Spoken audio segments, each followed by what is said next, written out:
BNP সরকারকে স্পষ্ট ভাষায় বলি, আপনারা নির্বাচনের আগে মদিনা ইসলামের কথা বলেছেন।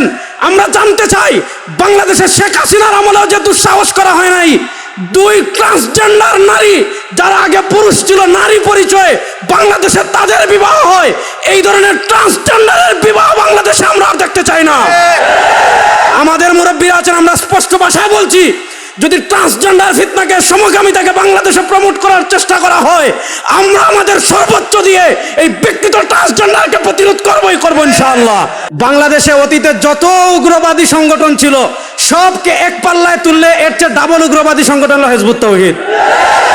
সুতরাং হিজবুত তাওহীদকে আপনার নিষিদ্ধ করতেই হবে। এই দাবির সাথে আপনারা আমাদের এই দাবি মানতেই হবে। এই দাবির ক্ষেত্রে আমরা কোনো ধরনের কারোর সাথে আপোষ করব না। এক নম্বর, যদি প্রশাসন কারো প্ররোচনায় পড়ে আলেমদেরকে হয়রানি করে, প্রশাসনের সাথেও আমাদের বোঝাপড়া হবে ইনশাআল্লাহ।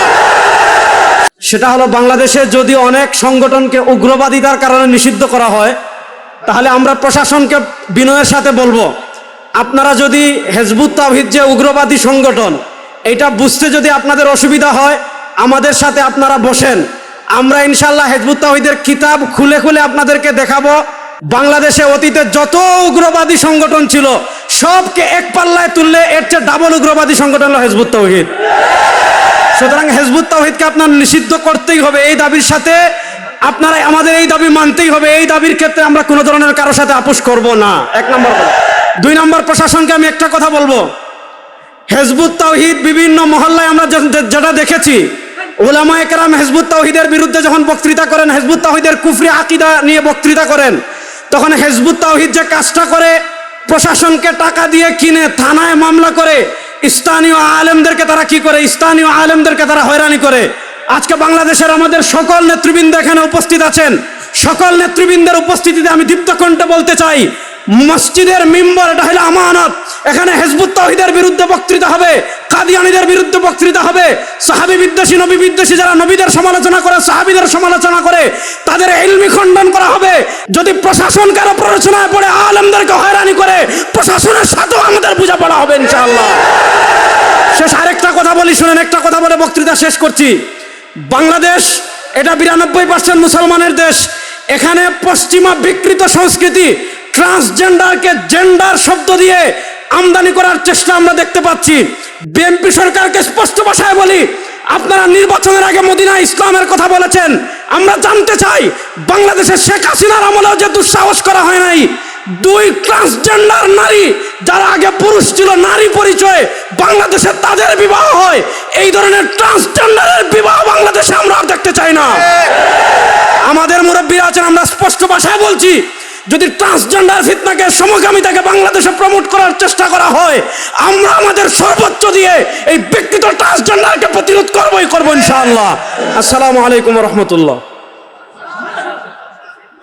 সংগ্রামী উপস্থিতি, قال النبي صلى الله عليه وسلم من استنى فليستنى بمن قد مات أولئك أصحاب محمد صلى الله عليه وسلم كان أفضل هذه الأمة اختارهم الله لصحبة النبي ولإقامة دينه إلى آخر الحديث। আহলে সুন্নাত ওয়াল জামাত, আহলে সুন্নাত জামাতের আকীদা ও বিশ্বাস সংরক্ষণে গণসচেতনা সৃষ্টি, ইমান বিধ্বংসী সন্ত্রাসী সংগঠন হিজবুত তাওহীদের নিষিদ্ধ, সংসদে পাশ হওয়া ট্রান্সজেন্ডার বান্ধব শ্রম আইন বাতিলের দাবিতে ইমান আকীদা সংরক্ষণ কমিটির উদ্যোগে আয়োজিত ডিপ্লোমা ইঞ্জিনিয়ারিং ইনস্টিটিউট হলে অনুষ্ঠিত অধ্যকার জাতীয় ওলামা শায়েখ কনভেনশনের সম্মানিত সভাপতি, উপস্থিত প্রধান অতিথি ও বিশেষ অতিথিবৃন্দ, আমন্ত্রিত ওলামায়ে কেরাম, দেশবরেণ্য ওলামায়ে কেরাম ও উপস্থিত সাথী ও সংগ্রামী বন্ধুরা, অলিপুরি সাহেব বয়ানের পরে আমাদের বক্তব্যটা হলো গোসল করার পরে আবার তৈমুম করা। তো গোসলের পরে তৈমুম প্রয়োজন হয় নাই, যেহেতু নাম ঘোষণা হয়েছে, এই জন্য আমি আরেকটা দিক আলোচনা করতে চাচ্ছি। ওগুলো অলিপুরি সাহেব ইসমতে আমনের উপর কথা বলেছেন, আমি একটু কথা বলতে চাচ্ছি আদালতে সাহাবা সাহাবা সত্যের মাপকাঠির উপরে। সত্যের মাপকাঠি উম্মতের ঐক্যবদ্ধ আহলে সুন্নাত জামাতের আকীদা, সাহাবায়ে কেরাম মেয়র হক, সত্যের মাপকাঠি।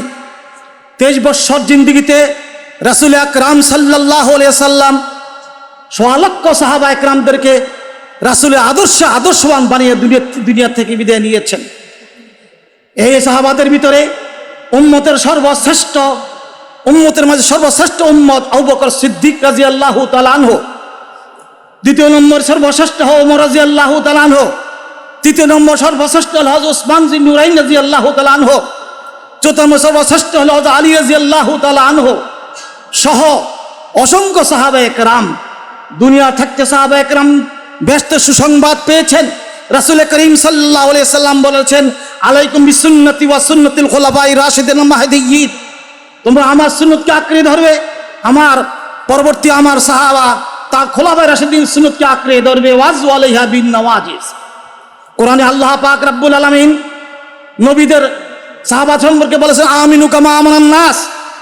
অতএব কোরআন এবং হাদিসের আলোকে সাহাবায়ে কেরাম সত্যের মাপকাঠি।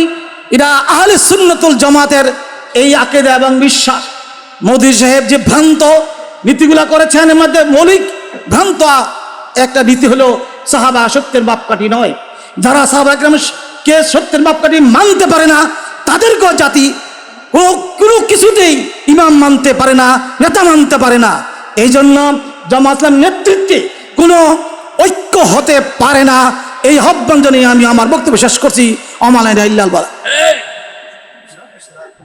ধন্যবাদ। বক্তব্য নিয়ে আসছেন বাংলাদেশের অন্যতম শীর্ষ মুরব্বী, খতমে নবুয়াত সংরক্ষণ কমিটির সংগ্রামী আমির হযরত মাওলানা আব্দুল হামিদ পীর সাহেব মধুপুর।